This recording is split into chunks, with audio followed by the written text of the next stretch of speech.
Yo, we are live. It's Spittin with Spitter. We got special guests tonight. There's all kinds of chaos and debauchery going on Word in up, here. word up. Get live, get live. Yeah. It's Spittin with Spitter. It's Wednesday night. We are in the building. I'm over here at Lehigh Vapor, 822 Nazareth Pike. Come in here. Tell them TJ sent you for all your vaping essential needs. Word. If you need some CBD needs, go to Mom and Pop Vape Shop. That's over at 312 Town Center Boulevard in Forks Township. Tell them Large Mars sent you. They'll take care of you. Bobby O commenting already. 610. 610 is in the building. Now to introduce my guest, one of the dopest pens in the game. Not locally, no. One of the dopest pens in the game. John Qwest, my guy. What's up, brother? How are you? Pleasure to be here. Pleasure to be here. Let's get to it. We are happy to be here. Let's get started. What gives you where this love for the culture, the inspiration, the pen? I need to know where it came from. All that came from an early age. Like I grew up in a household that was fairly musical. Like some tried to play music, some I mean, we were in bands and this and that, like artistic and drawing and painting and stuff like that. Like and like some of my uncles like had record collections and all this, and that was predominantly rock and heavy metal and stuff like that. And I would listen to that, and this is where I'm going with this. Like I would listen to that when I was younger, and then as I got a little older, I started seeing like the Chronic came out, Snoop Dogg, Onyx, Back the Fuck Up, like you know what I mean. I started getting these CDs, Crisscross, you know what I mean. I was getting like all these genres stirring around, and I started putting it together. Like, yo, I remember hearing this song Right. back on that record. Samples. Yeah, so I started like getting into that. You know what I'm saying? Like, I was like, yo, this. So it's just it's like a cycle. Like, you know what I mean? Like, this is where it's getting from. I started getting more and more into it, and then when I was around like sixth grade, I started like recording music myself on I would put headphones on, and the headphones would be a mic. Yes. You know what I mean? And I would like rap over. I would sample myself. I had like tapes of like the Chronic had like a song I would sample their sample loop and like tape it and then stop it and then tape it over and make my own like 3-minute instrumental and write my little corny raps. And I would rap over it, and then like I would like play for my sister, my mom, or like people of the block. And like even back then, like they were kind of like blown away. Like some of their parents were like, "Oh, you rap?" And I'm like, "Yeah, who made the beat?" I'm like, "Oh, well, I made it." They didn't understand what I was doing, but at an early age, I already seen what they're doing with turntables and all this, and I was doing cassette beat. You know what I mean? And then that's kind of where I fell in love with that. And after that, it was like just off to the races. Yeah, it was like that's all I thought about every day. Like I would like set my own turntable that weren't even Tritons. They were just like some ghetto ass shit we had from the crib, and I would put them together, and I would put them together and make my own mixtapes. Like I would DJ Clue 456 and Ron G mixtapes and all that. Yeah, DJ Juice.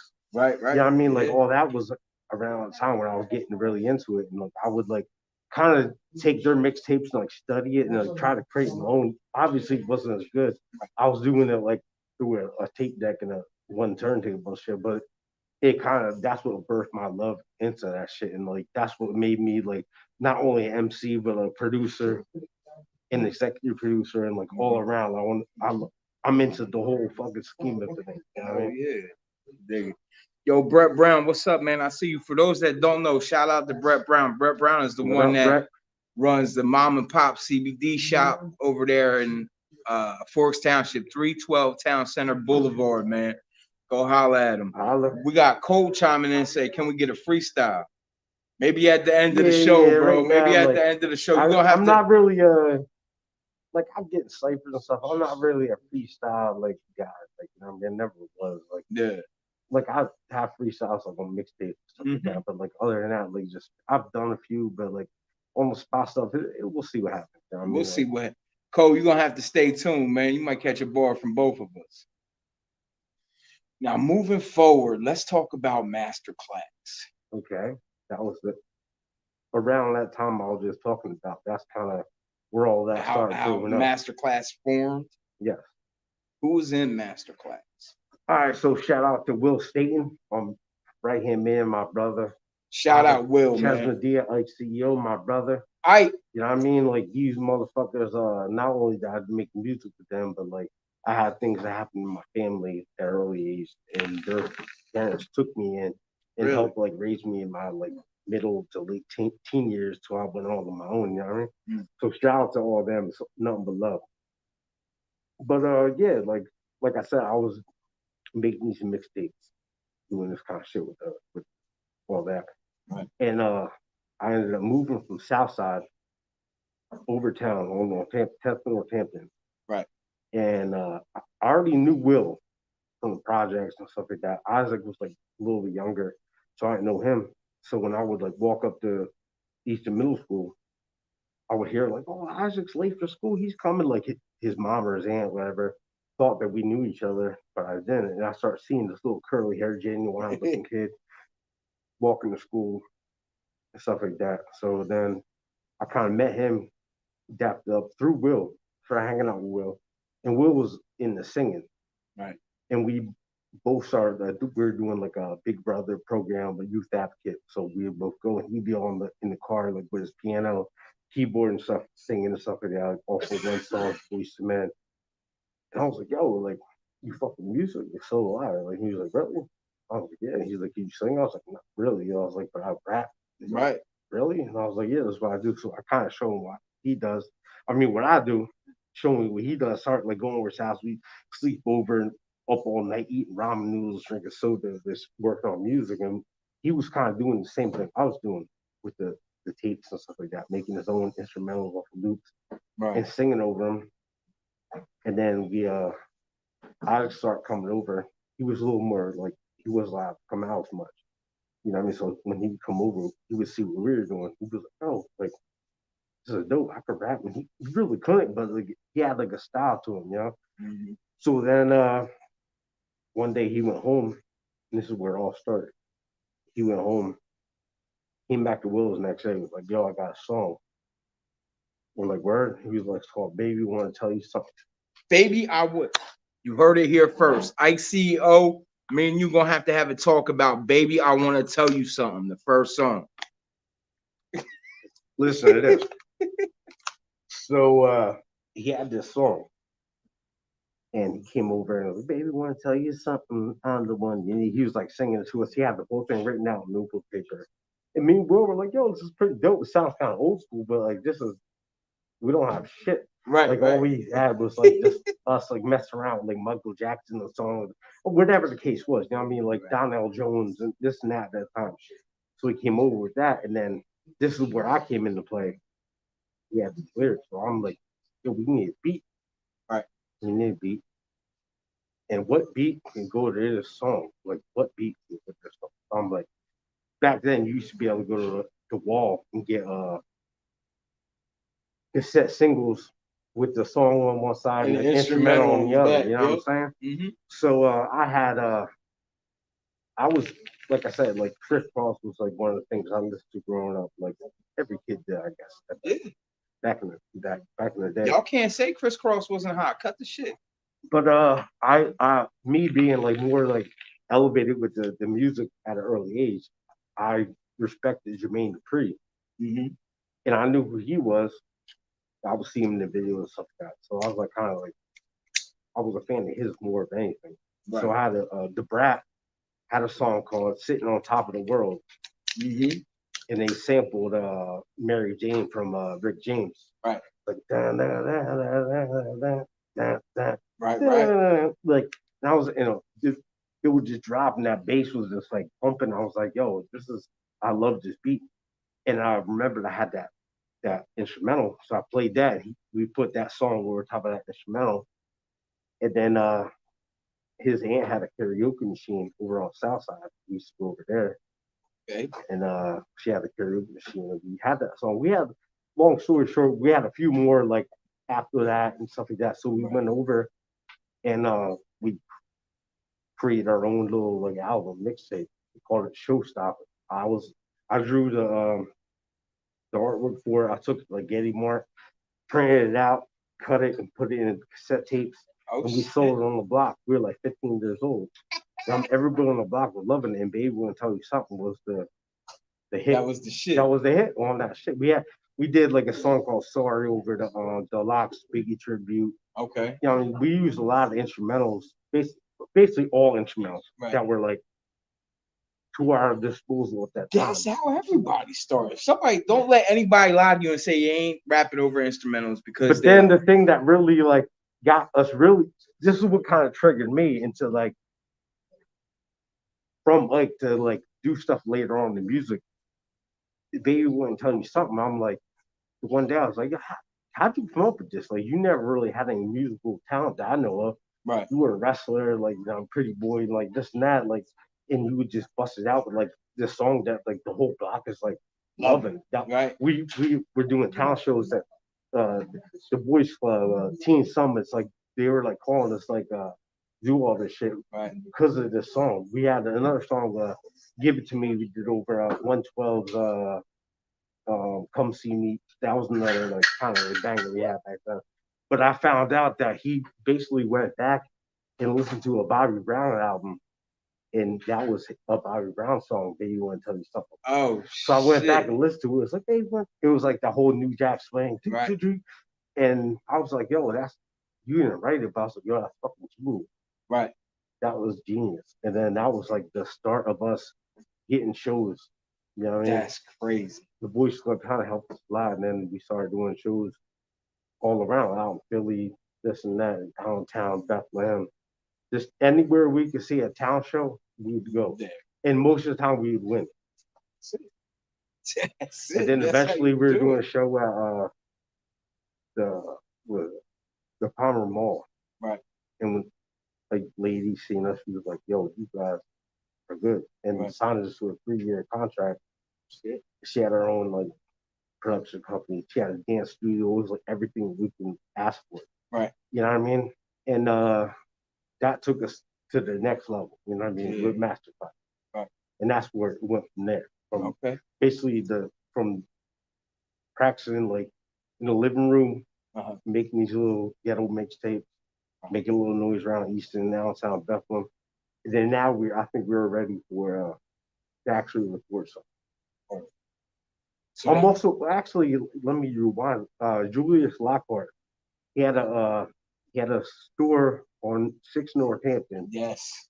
And that's kind of where I first started getting into mixtape DJ juice and stuff like that. Right. And around this time, I want to shout him out because he had a Brandy and Monica sample he redid with the reggae like theme to it. And he did Hands Off the Girls' Mind instead of the Boys' Mind, obviously. And that really didn't do much with that because he wanted to do more like industry business shit, and he had like a manager. So, but that was definitely our first time inside the actual studio. Right. You know what I mean?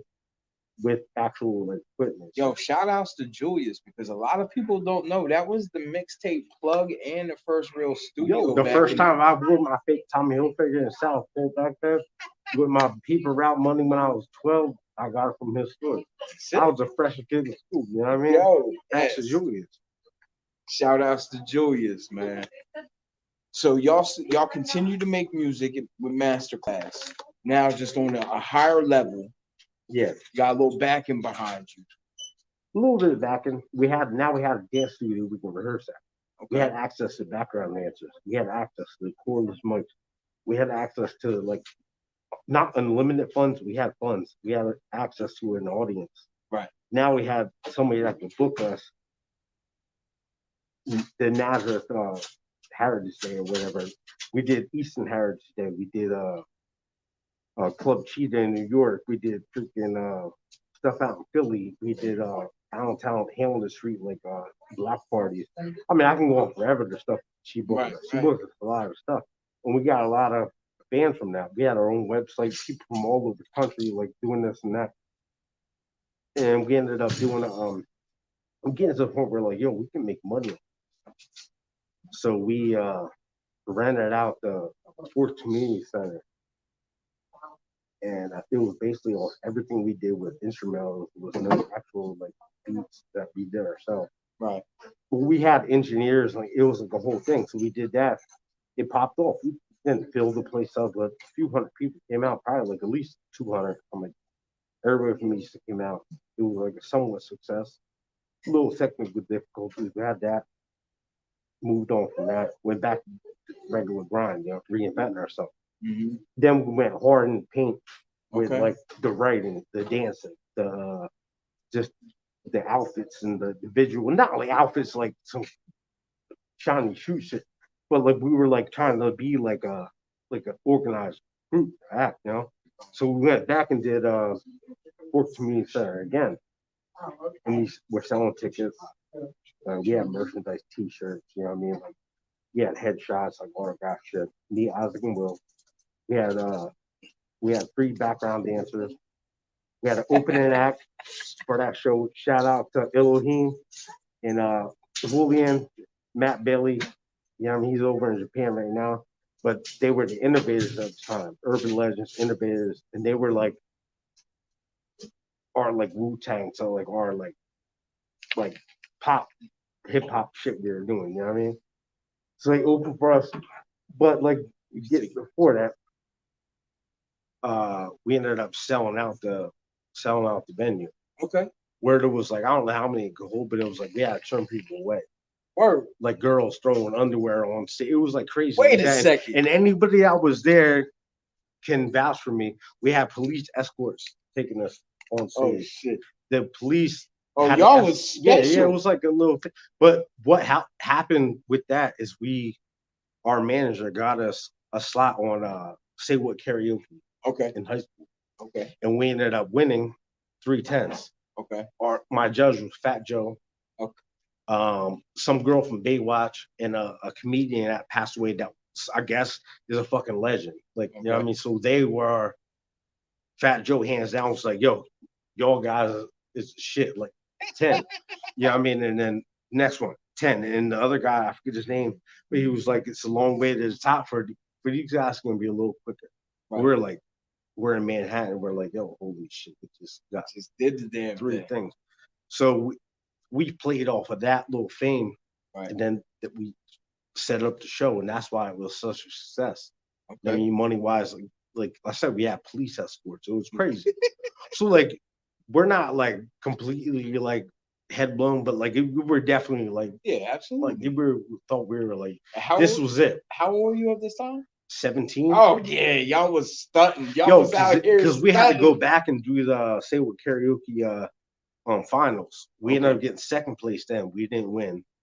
And mind you, another thing, when we did the first Say What Karaoke, Jason Williams, the basketball player that went through the whole shit with you know he is.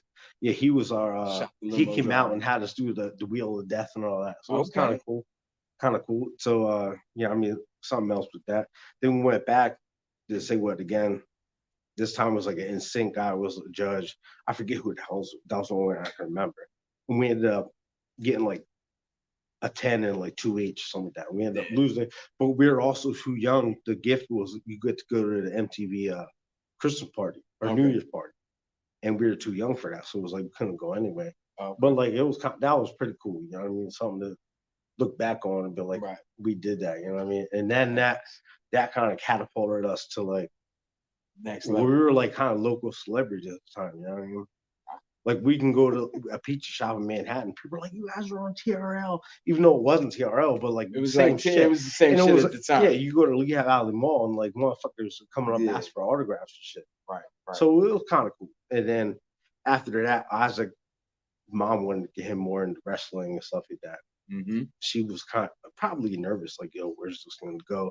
He put all this effort in this and take a shit, and then the wrestling, he just like." Like he can go to college with this. You ain't going to college dancing and singing and rapping. You know what I mean? Right. Not then anyway. You know what I mean? So he left, and me and Will went on to continue the masterclass shit. But this is when we ended up getting our own recording studio. We started doing shows in New York a lot. We were doing stuff in like in different states. You know what I mean? Philly and stuff like that. And it was good. But our manager like shouted to her like, "No love lost," but she wanted us to go more pop route. Okay. like the NSYNC, Backstreet Boys, which I get it, but like we didn't really want to do that full on. Like we had our own style that we had since we were 14. Right, right. You know what I mean? And like that was what was popping at the time, like 99, 2000, 2001. And like we ended up, because we were contracted for a couple of years, 3 years, so we ended up doing that. And it just really wasn't really. That wasn't your vibe. No, because when we would have the studio, we'd be able to have keys, we go late night and record.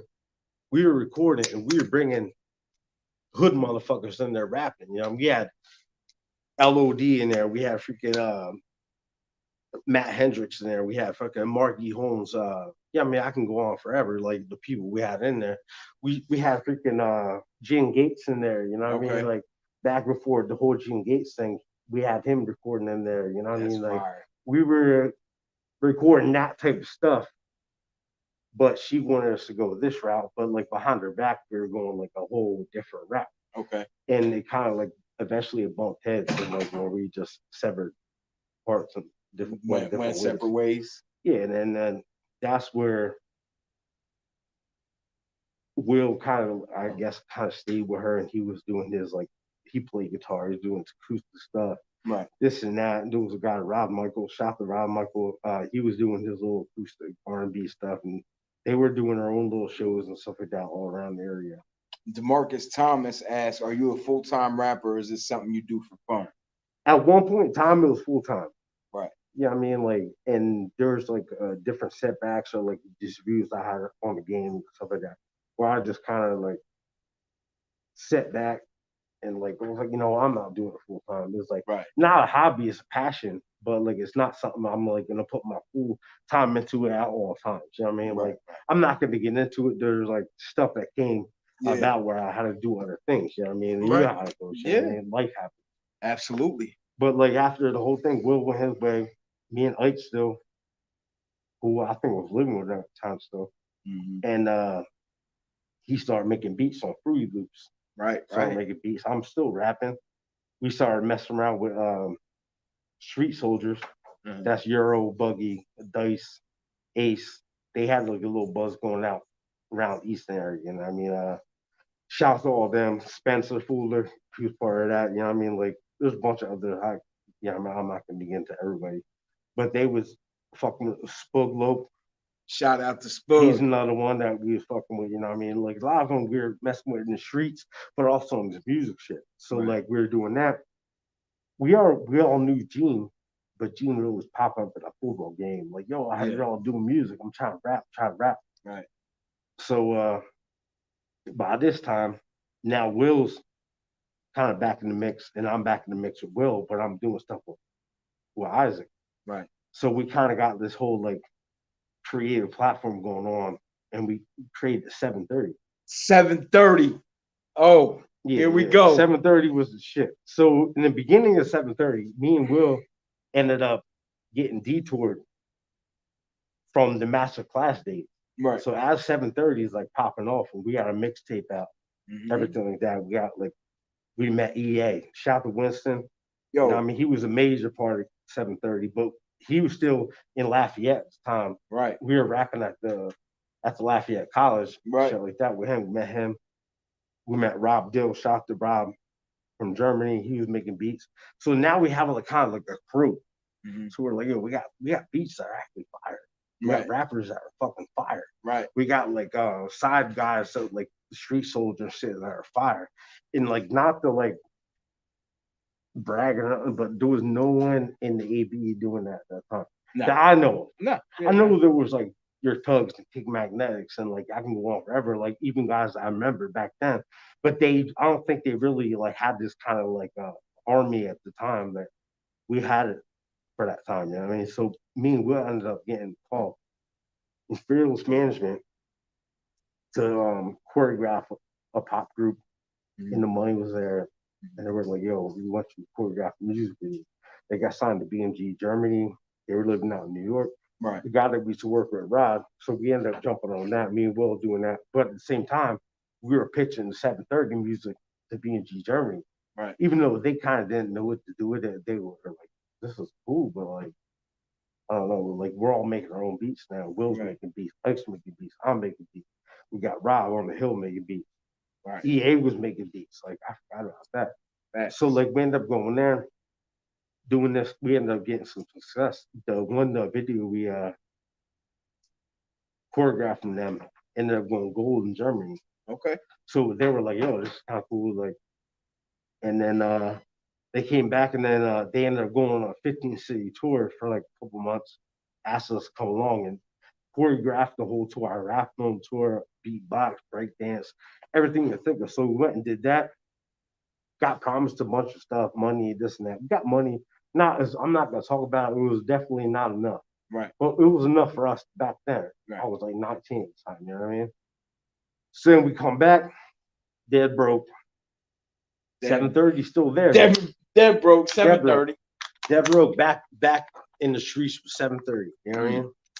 Real fast. Let me get to these comments. Chrissy, what up, fam? Yo, Big Bam, end of the month. Big Bam is going to be on the show. Shout outs to Big Bam. This just in too. Next week, tune in. We got Winston Davis, EA, on the show. EA Sports. DeMarcus Thomas says, will you drop another mixtape or album, or are you done? I thought about being done, but I don't think I'm ever done. You know what I mean? Like I said, like, are any of us ever done? Like I said, like the whole studio thing with M. Dot. When I did Love Is a Killer, and shout, if you have the chance, check out Love Is a Killer on Dat Piff. That shit is download it and like, that shit. And shout out to Ben for the artwork. Absolutely. Ben Jacquez, he killed that shit. Shout out to him. Mickey Blue. Mickey Blue, my man. He's on that album. Said Bash Your Head is the best local album ever. Actually, yeah, I'm not gonna say it is, but Bash Your Head in. Now let's. All right, so we already know the whole 7:30 thing, and people watching already know. Right. We ended up going to jail, coming back, and like all this stuff happened. Gene, R.I.P. He passed. You know what I mean? We were doing shows, opening up for everybody from Def Jam at the time. Right. You know what I mean? With Indigo Entertainment, like we're all over the place doing that. We're like kind of getting reckless, losing grip of like what the actual music was. Even though we were putting out good music, everything like came to a screech and halt, and like, kind of everybody went their separate ways a little bit after that. And then like as time went on, I was like, yo, I gotta do music. Right. You know what I mean? So I still had my access to beats. I had people all over the valley I can get beats from. I was getting stuff off the internet from people buying stuff, you know what I mean? And I put together that album called Room Full of Hate. I had some. Now we were Mogul Entertainment. Yes. But that was after 7:30. We turned to Mogul. And then once Dot passed, RIP, and then I kind of went my own way, but I still repping Mogul, you know what I mean? So I had an album, I put out Room Full of Hate, and I had Will was on there. I had Will, I had M. Dot and Euro with the buggy. That was it I had on that. But that got a lot of love, like, you know what I mean? But then, like a year later, I worked on Bash Your Head In. Right. With M. Dot. Another album, I didn't have no features really. I had M. Dot featured on it. Baby Nine, shout out to my band Baby Nine. Shout out to Baby Nine. You know I mean, he's a major part of the music I make and stuff like that. Shout out to him. It's all love. And around that time is when I knew Ron G, but I never really like did any music with him. He used to come to like Croc Rock and hand out flyers for us and stuff like that. Right. Then I was doing stuff. I got on the slot on a mixtape. I was doing Sex, Drug, and Hip Hop Part 2. I had people like Philip Banks. I had Ron G on there. I had Jules on there. I had what's his name? Jake Hayes. Shout out to him. I had Mickey and Knuckles on there. You know what I mean? I had a bunch of people. I might be getting a few. I had Spook on there. And then after that, that's when I did the Bash Your Head In. And I think like that was the first time I actually did a whole album with M. Dot and me doing the beats alone. You know what I mean? There was no instrumental or nothing. It was all like from the top. You know what I mean? Yeah. And yeah, if you get a chance, look that up on Dat Piff. Yo, go to Dat Piff right now. Be disappointed and Bash Your Head In. Bash Your Head In. And the skits on there are crazy. Yes. I'm good with the skits, but that one I'm proud of that one. We did the Texas Chainsaw Massacre music. Yeah. And that was kind of I was proud of that. That was like cinematic. You know what I mean? Absolutely. So now we're here. Yes, we are. John Qwest, what is going on right now? I need to know when the next project is coming out. When can we hear from you again? All right, so like I said, my last project, Love Is a Killer. Shout outs to Love Is a Killer. Yo, Oh my that god. is Hold on a second. nothing but banger sound, I believe. Nothing but Candace bangers. Jack says definitely my favorite cover art that Ben has created was for Love Is a Killer. Oh yeah, Much definitely. respect. Hands down. Killed that. Yo, Big when- Bam, I see you shouting everybody out. Salute to Yo. you, OG. Yo, Ben did a lot of artwork for me for singles and stuff like that. When he like popped up with like, yo, how about this? I was like, I fell on the floor like that is Yo, crazy. Ben's Like the music could be Ben's whack and that would wild. just look cool. Ben's logo was crazy. game, That was Ben's good. Ben's graphic designing game, and like is Talented, wild. Super dude, talented. dude. So after I did that, the whole thing I have with M Dot, he fell back from the music. I have a studio to go to Mhm. that I felt comfortable. So I kind of just took a few years off where I didn't record. Right. I mean, I recorded a few things here. I still did shows. Right. You know, what I mean, I shout out to GQ. You know, what I mean, did a bunch of stuff with him. Did a show with him. I did stuff with Cap Scissor. Right. Shows with him. King Magnetic. You know, what I mean, like, so I was still in the thing, but like, I was like, the music. I kind of with that album, I kind of like hit everything I wanted to hit, like on the head. You know, I had Phase One on there. I had LOD on there. I had Bon G on there heavy. Baby Nine. I had Rohan. I had O'Shawn James. I had Brittany Ray. I had Mickey Blue. I had Philip Banks.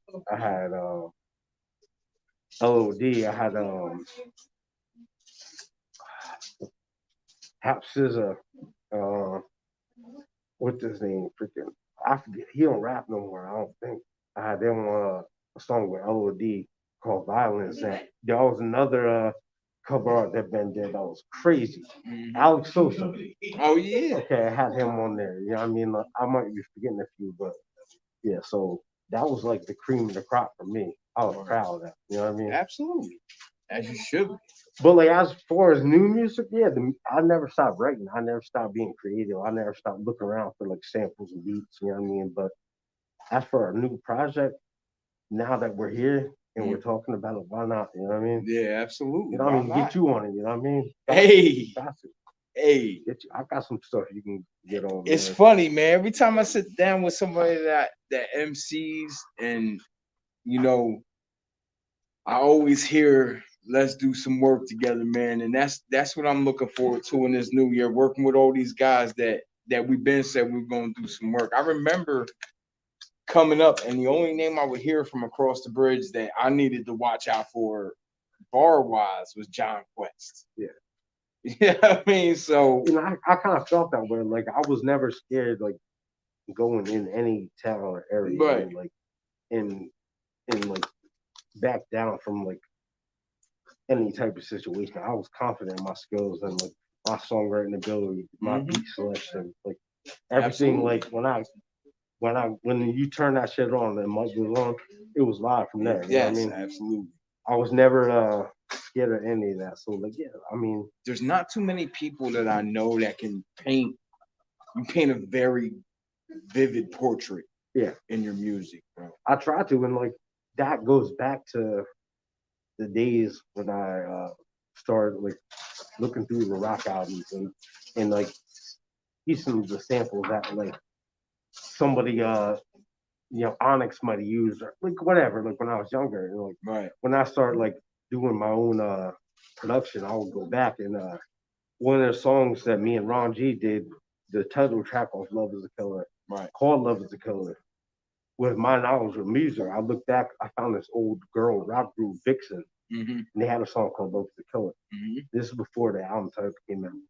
And I had this beat in the works for a few years. M. Dot did it. We had the sample, the guitars, the intro, everything. I had a girl singing on it. I think I was gonna have Knuckles like do a verse on it, and like I just sat on it for a while. And then like one day we were recording, and like I was like, bring up that beat. It wasn't called Love Is a Killer. Right. I was like, bring up that beat. And I was like, yo, we gotta do something. This shit is fucking fire. This. And then I sent it to Ron G. And he was like, yo, like Love Is a Killer. It's called Love Is a Killer. I believe he did say that. I was like, all right, word. He wrote the hook. No, he made like, and I had my verse. His verse, his verse on that song is probably 100% his best verse he ever written. Look that. back at Love Is a Killer on the Love Is a Killer album. That song, the Ron G verse, second verse, best hands down verse he's ever written. Ron G's another monster in the valley. Yo, Ron, now I'm calling you out. Ron, it's time to come sit in the hot seat, Ron. His pen game, whew. Yeah, man. No, I never got disappointed from him. Like, No, yo. yeah, absolutely. And he speaks that real, like kind of like what I try to do. He comes from the heart and from what he knows. Like he real trench talk, man. Yeah, he's not showboating this and that besides his skill. You know what I mean? Like, absolutely. I'll have to say he's one of my top MCs of all time. So now we're getting into it. I'm glad you brought it up. Who are your top 5 MCs of all time? Not locally first. We're going to just do because let's just keep locally aside. We're going to do locally in a minute, and then we're going to go. So right now, top 5 MCs of all time. Of all time. Of all time. All right, yours. They don't have to be. Yeah, no, I know. I'm saying like from what influenced me, and they're not in any order. Right. Never are. Because like one day so and so would be my favorite rapper, and then one day I'm into this album, and then like it all changes. But like my favorite MC of all time. Joe Unax asked, "Were you born and raised in ECPA?" Yeah. Yes, he was. Yeah, I'm proud of that too. I'd have to say Joe Budden. Joe Budden. I was a fan of his since he first came out. There's a few of us out there. And I know that. Like, I seen you at the show, you know. Yeah. Like, I forgot about that. I went to a bunch of Joe Budden shows. Yeah, we was out in Philly. Yeah. And I went to a few shows at TLA for him. And from the beginning, like, till now, even with the podcast, just like, even with his new music and his albums, just a relationship talk kind of like gave me like an inspiration to spit that way. Even though I kind of was before that, but I was like, yo, it's just kind of cool. Like, there's other people doing it. You know what I mean? Yeah, like, I don't feel like weird about doing it. So like Joe Budden definitely. I'd have Slick Rick. I mean, he's another one, even though he's not like really irrelevant, like rapping album wise now, like his style and his voice and like his beats and everything. He was like the big like I was fascinated with him growing up. It was like he was like the hip hop Michael Jackson to me. I was like, he had the jewelry, the look, you know what I mean, the swag, the voice. It was like, yo, he was like the man. You know what I mean? I went to see him a bunch of times. Absolutely. You know what I mean? Me and Ike love some Slick Rick. You know what I mean? Like, we idolized him, and like the Wallabies, like we're the only ones that I know around that was rocking Wallabies due to him. It wasn't even Wu-Tang, it was Slick Rick. Right. I didn't even really know Wu-Tang was wearing Wallabies like too later on. Yeah. But yeah, he's not my top 5, but he's up there. He's up him and Raekwon. That Cuban Links album, crazy. Jay-Z, of course. I would say like this, like I don't even gotta get into that. Like he's just everybody's like. I think that like, his catalog kind of speaks for itself. Yeah. The beat selection he had over the years. He had a couple of like songs I didn't like, but for the most part, I could still put on Jay-Z radio, Pandora, and rock out, clean the crib and shit like that. You know what I mean? Absolutely. Like, Ben chiming in. Ben, we just got done giving the best Ben segment and you missed it. Big shout out to Ben. You gotta look back on that, player. Gotta look back on that. All right, so two more artists. Let's do 2 more. Shit, man. I don't even know. Help me out here. Like, you don't rock with them? Yeah, but he's not my top 5. Not because I'm white and I rap. No, he's not. Top 5 he definitely got joints that I fuck with. He's not in my top 5 like, either. When he started rapping that, I could rap that fast shit, but like when he started rapping that fast shit, You're losing. He lost me at that, even though it's a skill, and I'm like, yo, that's crazy. But you're losing context. I didn't like. I don't want to sit and listen to him like it's a hard listen. Yeah, no. So yeah, I'm not gonna say him, but like Biggie or Pac? Biggie. I never really like, no disrespect to Tupac. I never really got deep into Tupac. Right.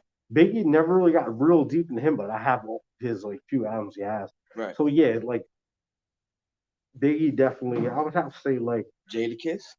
All right, so now you're cracking open the safe. He's definitely one. Yeah. Yeah, Jadakiss. Jadakiss has been relevant for Fabulous. a couple. No, actually, I'm gonna put Fabulous over Jadakiss for me.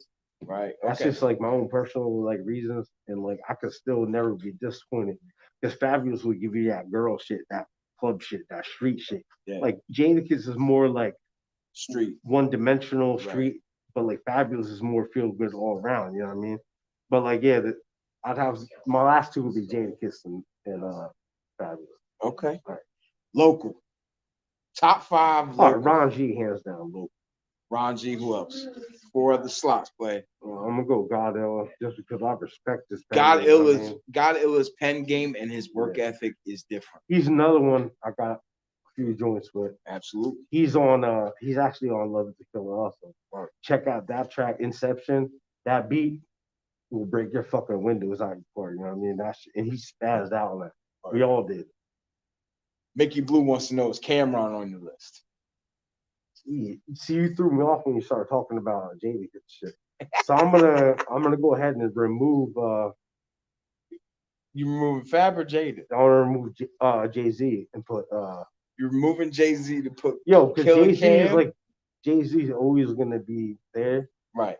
Like Jay-Z's in a whole nother fucking stratosphere. Think about it. Right. Like him, Eminem, like there's a few others that are in different stratospheres that like you don't even need to put in the top 5 because they're already alien list. Exactly. The alien list. But yeah, Cameron. Like a lot of my like influences growing up fashion wise and this I still buy Dipset shit. Yeah.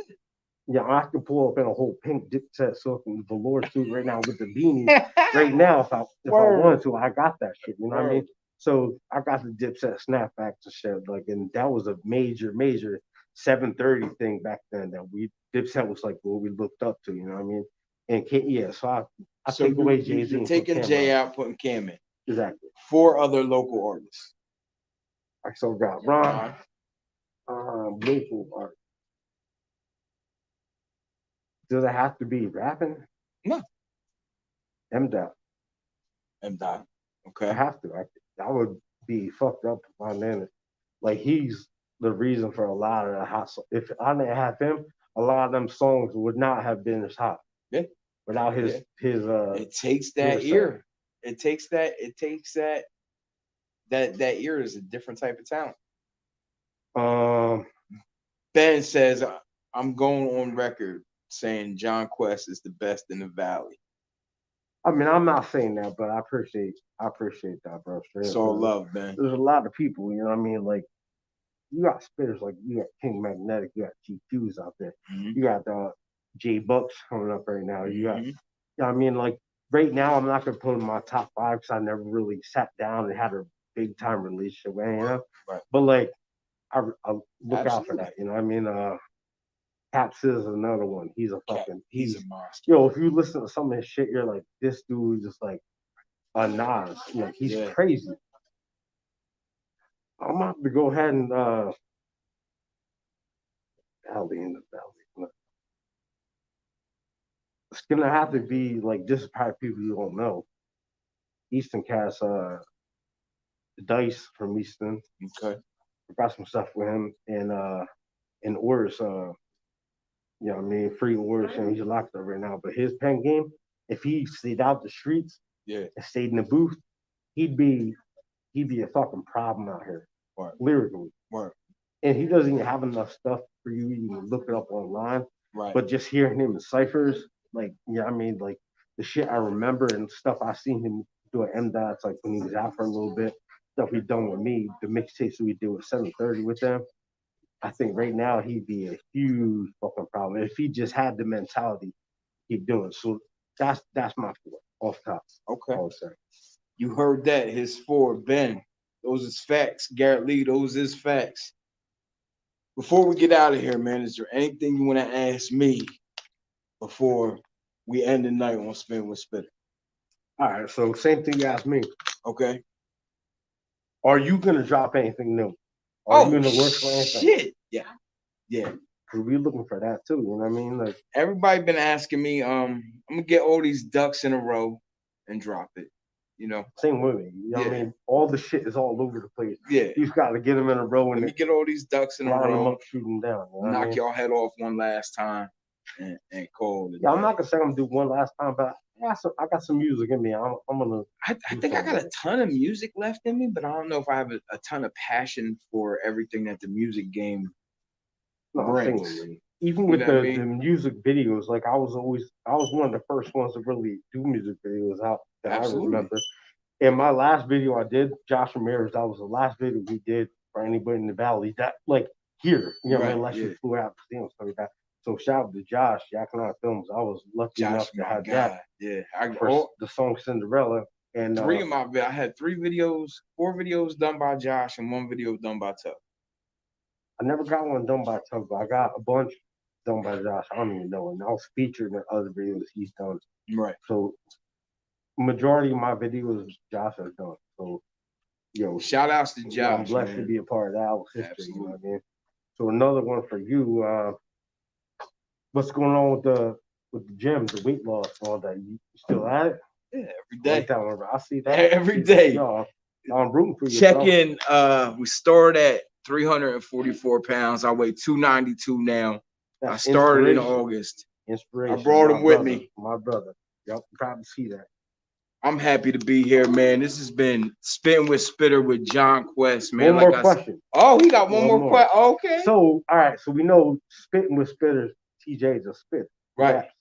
His pen game ain't nothing to mess with either. Right. He's a local legend in my book, and I think you can. Shout out anybody to in the ABE can vouch. Like you were the only one, really, I can remember. Like, besides maybe a very small few that were invited to the Valley shits and I was and doing videos with Josh and like all this, and I remember that. Yeah, I remember you when I first met you at the barbershop, cutting up, everybody joking on you, cutting up on people, and like that's where I met you. Seen you at the bar a few times, but you were always in the mix. You weren't a foreigner, even though you weren't really around us, but you were always in the mix. So with you doing all that, you obviously know everybody in the game around here. So what made you transition from doing rap and being in all that to go to the podcast? Did you like see what Joe Budden was doing and this and that and like kind of want to go that route? Nah. I know you're a fan of his. Absolutely. Absolutely. Joe Budden's my favorite rapper. My man invited me on his podcast. Yeah. And the shit was dope. Mm-hmm. And I was talking with my wife for years, for like 2 years, about I should do my own podcast. Yeah. And then my brother hit me. He was like, yo, you should call it Spittin' with Spitter. I was like, it rings a bell, you know what I mean? Yeah, I'm like, it's quick, it's easy, it's to the point. And let's get it. We're doing. We're spitting with Spitter. Spitting with Spitter, man. We just here shooting the shit. And I invite people on the show that I fuck with, that I want to give the respect and love, because there's too much of the people pass. You see it on Facebook, and you don't get that. Well, just like Nori says on Drink Champ, give people their flowers while they're still here. Yeah, and that's exactly what you're doing. Absolutely, and I fuck with that. I respect that. You know, and shout out to you, Bam. TJ a beast too. Shout out, Garrett. I appreciate that, man. Shout out to all y'all that tuned in, man.